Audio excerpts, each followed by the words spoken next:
Assalamualaikum warahmatullahi wabarakatuh. Di pelajaran IPA kita kali ini, kita akan membahas tentang cahaya dan penglihatan. Teman-teman dapat melihat suatu benda karena memiliki indera penglihatan, yaitu mata. Makanya kita harus mensyukuri mata yang telah diberikan oleh Allah kepada kita dengan cara menjaga dan merawatnya, serta dijauhkan dari penglihatan-penglihatan yang tidak bermanfaat. Di mana benda-benda yang ada di sekitar kita dapat kita lihat apabila ada cahaya yang mengenai benda tersebut. Coba bandingkan, jika teman-teman berada di ruangan yang gelap, dapatkah teman-teman melihat benda-benda di sekitar teman-teman? Tentunya teman-teman akan kesulitan melihat benda-benda yang berada di tempat yang gelap. Oke, kita lanjutkan.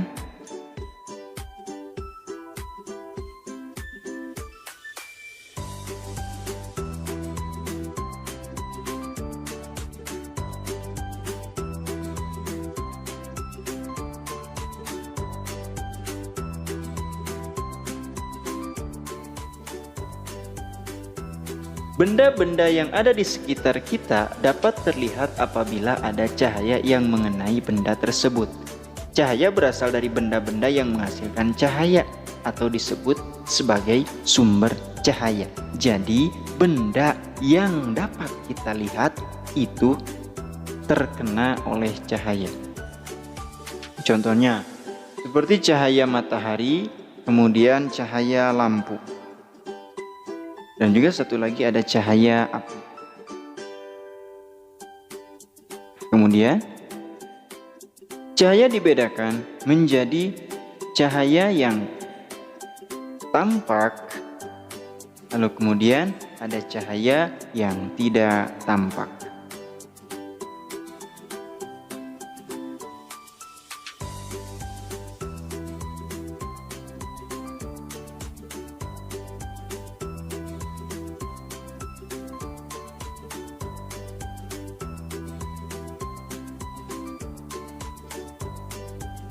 Cahaya tampak yaitu cahaya yang dapat ditangkap oleh mata, seperti cahaya warna-warni.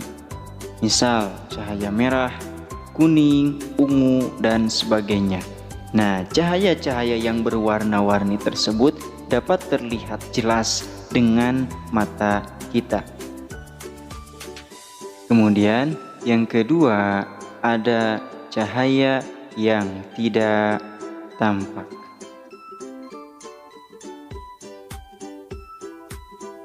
Cahaya tidak tampak yaitu cahaya yang tidak dapat ditangkap oleh mata, seperti cahaya ultraviolet, sinar inframerah, dan sinar X.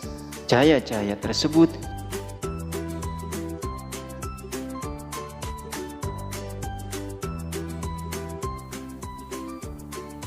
kemudian kita akan membahas tentang sifat-sifat cahaya. Sifat-sifat cahaya dibedakan menjadi: pertama, cahaya merambat lurus; yang kedua, cahaya menembus benda bening; yang ketiga, cahaya dapat dipantulkan; yang keempat, cahaya dapat dibiaskan; yang kelima, cahaya dapat diuraikan. Kita bahas satu persatu, yaitu yang pertama tentang cahaya merambat lurus, di mana berkas cahaya sangat merambat lurus. Contohnya seperti cahaya matahari yang menembus jendela, lampu sorot di lapangan sepak bola, berkas cahaya yang berasal dari proyektor film yang dipancarkan ke arah layar, dan cahaya dari lampu senter. Benda-benda tersebut menghasilkan cahaya yang dapat merambat lurus. Di sini contohnya seperti ada pada gambar-gambar berikut. Nah, kemudian yang kedua, sifat-sifat cahaya yaitu cahaya menembus benda bening, di mana benda bening merupakan benda yang dapat ditembus oleh cahaya. Contoh benda bening adalah gelas kaca atau akuarium. Adapun benda-benda yang tidak dapat ditembus oleh cahaya disebut dengan benda gelap. Contohnya seperti papan dan batu, dan juga banyak lagi ya contoh yang lainnya. Benda gelap yang dikenai cahaya tidak akan diteruskan, tidak akan tertembus oleh cahaya, melainkan akan membentuk sebagai bayangan. Nah, ini contohnya cahaya yang menembus benda bening. Kemudian ada cahaya yang tidak dapat tertembus dengan benda padat. Kemudian yang ketiga ada cahaya dapat dipantulkan, di mana cahaya dapat dipantulkan pada benda-benda yang memiliki permukaan yang mengkilap seperti permukaan air dan cermin. Nah, cahaya yang kita pantulkan melalui kaca maka akan dipantulkan kembali oleh kaca tersebut. Nah, kemudian yang selanjutnya yaitu ada pemantulan cahaya dapat dibedakan menjadi.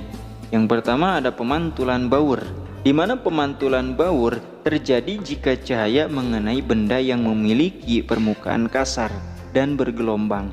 Hal ini mengakibatkan sudut sinar datang tidak sama dengan sudut sinar pantul, sehingga benda yang dihasilkan tidak serupa dengan benda aslinya. Pemantulan teratur terjadi jika cahaya mengenai benda yang memiliki permukaan rata dan mengkilap. Hal ini menyebabkan sudut sinar datang sama dengan sudut sinar pantul, misalnya pemantulan pada cermin dan permukaan air yang tenang. Nah, ini ada contohnya pemantulan baur dan pemantulan teratur.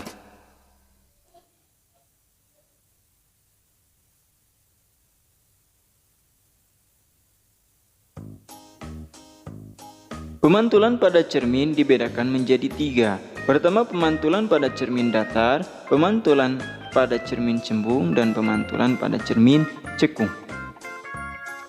Di sini ada tabel di mana sifat yang terbentuk, jenis-jenis cermin, cermin datar, cermin cekung, cermin cembung. Kemudian ada contohnya ya. Bayangan pada cermin datar. Pertama, bayangan tegak dan semu atau maya. Yang kedua, besar dan tinggi bayangan sama dengan besar dan tinggi benda sesungguhnya. Lalu, jarak benda dengan cermin sama dengan jarak bayangan ke cermin. Kemudian, bagian kanan bayangan merupakan bagian kiri pada benda sebenarnya dan sebaliknya. Nah, contohnya seperti cermin rias, kaca jendela, dan permukaan air yang tenang. Berikut merupakan contoh-contoh dari jenis cermin datar. Lalu kemudian bayangan pada cermin cekung. Pertama, jika letak benda amat dekat dari cermin bayangan, tegak, lebih besar dan semu atau maya. Lalu, jika letak benda cukup jauh dari cermin, bayangan nyata dan terbalik dan diperbesar. Kemudian, jika letak benda jauh dari cermin, bayangan nyata, terbalik, dan diperkecil. Contohnya pada cermin cekung yaitu bagian cekungan sendok dan bagian dalam lampu mobil. Lalu kemudian cermin cembung, di mana bayangan tegak, ukuran bayangan lebih kecil dan semu. Contohnya seperti bagian cembung sendok, kaca spion mobil, dan kaca yang ada di tikungan jalan. Nah, di sini ada keterangan ya, yaitu bayangan semu itu merupakan bayangan yang tampak pada cermin atau juga yang disebut dengan maya. Kemudian bayangan nyata merupakan bayangan yang tidak tampak pada cermin tetapi dapat ditangkap di depan layar. Nah, di sini pemantulan pada cermin dibedakan menjadi 3 ya. Ada cermin datar, contohnya seperti berikut, lalu cermin cekung dan cermin cembung.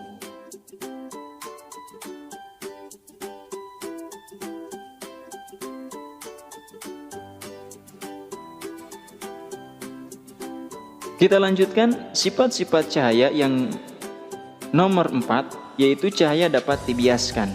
Jika cahaya merambat melalui dua medium yang berbeda kerapatannya, akan terjadi pembelokan cahaya atau yang disebut dengan pembiasan. Contohnya seperti kolam akan terlihat lebih dangkal jika dilihat dari atas permukaan air. Nah, di sini ada contoh seperti sendok yang dibengkokkan oleh pembiasan cahaya. Lalu kemudian ada seorang yang melihat bayangan pada ikan yang terlihat dangkal padahal dalam. Lalu kemudian sifat-sifat cahaya yang terakhir nomor 5, yaitu cahaya dapat diuraikan. Cahaya putih seperti cahaya matahari dan cahaya senter yang dilewatkan oleh benda-benda tertentu akan mengalami penguraian warna. Contoh benda yang dapat menguraikan cahaya adalah prisma kaca dan titik air.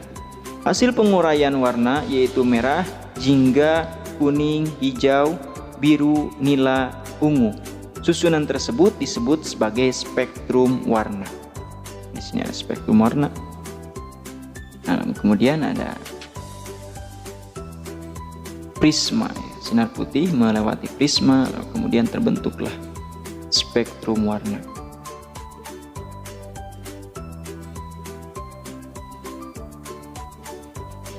Kemudian peristiwa terbentuknya pelangi. Terbentuknya pelangi terjadi ketika cahaya mengenai titik-titik air. Cahaya matahari akan dibiaskan masuk ke dalam titik air. Di dalam titik air, cahaya dipantulkan, kemudian dibiaskan keluar dari titik air tersebut. Selama terjadi proses pembiasan, titik matahari akan terurai menjadi berbagai warna.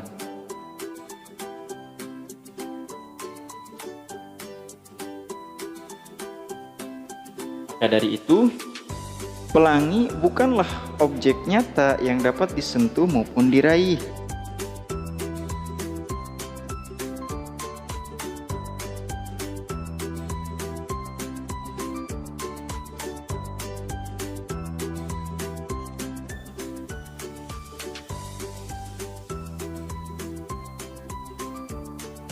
Nah, sampai di sini pembahasan kita. Semoga bermanfaat. Dan diakhiri dengan wassalamualaikum warahmatullahi wabarakatuh.